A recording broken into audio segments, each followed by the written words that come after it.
Hey there, so today I'm going to continue with the musician profile series. So this will be the third one. So this one I'm going to be talking about will be David Coverdale. So David Coverdale was born on September 22nd, 1951 in Saltburn-by-the-Sea, England. So this was quite interesting. So the years he achieved in music started in 1965. So he was about, depending on when it was in 65, so 13, 14 when he actually started. Man, that was crazy. I had no idea. So about, yeah, 13, 14, depending on if it was before September. So the genres of music he plays ranges from hard rock, blues rock, and then in the 80s, around 84, 87, I believe around that time, glam metal and heavy metal. So all those genres of music. So he is a singer and songwriter. So pretty much writes his own songs. Definitely a singer. So he started, about the age of 14, he started singing professionally. That was crazy. At 14 years old, so that would have been, what, 1965, I think. That's crazy. So his first bands he started performing with are Vintage 67 from 1966 to 68, The Government from 1968 to 72, and Fabulosa, I don't know how to pronounce this, Fabulosa, Fabulosa Brothers from 1972 to 1973. So around that time in 73, so in 1973, he auditioned for lead singer to replace Ian Gillan in Deep Purple. So he was leaving the band, I believe, in 73, leaving Deep Purple. I think he left him in 73, I believe, if I'm not mistaken, probably to pursue her.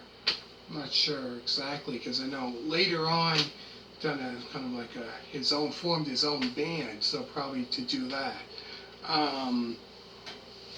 So he, like I said, he replaced Ian Gillan in Deep Purple as well as trapeze bassist and vocalist Glenn Hughes. So at that time, he was lead singer for Deep Purple.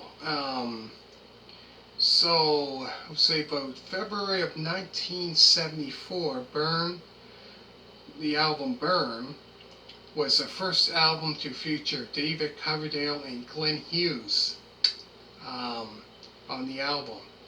So, new members of the band. So, Burn went to gold in US on March 2nd, 1974.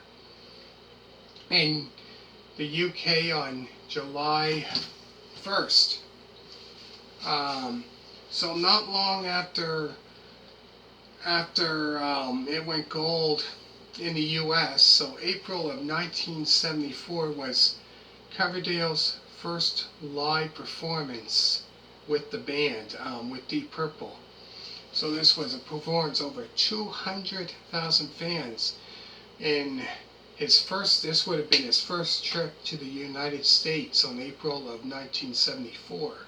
So this would be at the California Jam, where, I'm trying to think what other bands, Deep Purple played there, Black Sabbath, Seals and Crofts, trying to think who else, Black Oak, Arkansas, so many other bands, the Eagles played there.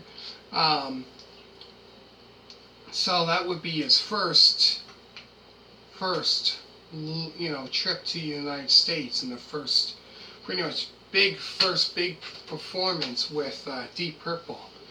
So later that year, December of 1974, Stormbringer was the second album with him, which gave the band a hard rock, blues rock, funk rock, funky rock sound. And that album there would be the last album to feature Ritchie Blackmore on the album with the band as well. That would be his last album with them until 1984, when I believe Perfect Strangers came out. So his last album, this would be David Coverdale's last album with Deep Purple. This album was Come Taste the Band. So this album would be pretty much similar to the other album. It kind of gave it that kind of same style. I found those two albums the same style.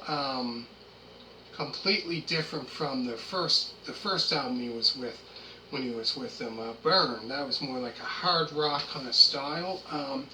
So this album here, Come Taste the Band, would be the first album to feature new member Tommy Bolin on lead guitar. So he pretty much, they were looking for a new lead guitar player after Ritchie Blackmore left the band.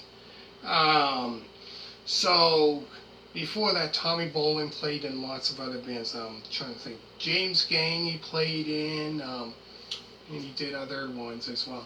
If you want to check out the other musician profile series, I've done one on Tommy Bolin, and I explain all the other bands he's played in. Anyways, on this one, he played lead guitar, backing vocals. You could hear him in the backing vocals, as well as vocals as well. I believe he sang a song or whatever on this album, which, like I said, he replaced Ritchie Blackmore. So the band broke up in July of 1976. So David Coverdale, who by that time, 76, had four or five solo albums, as well as guest performed on Roger Glover's 1974 album. So he had solo albums like from Whitesnake, which was his first solo album in 77, a year after that, and then Northern Winds.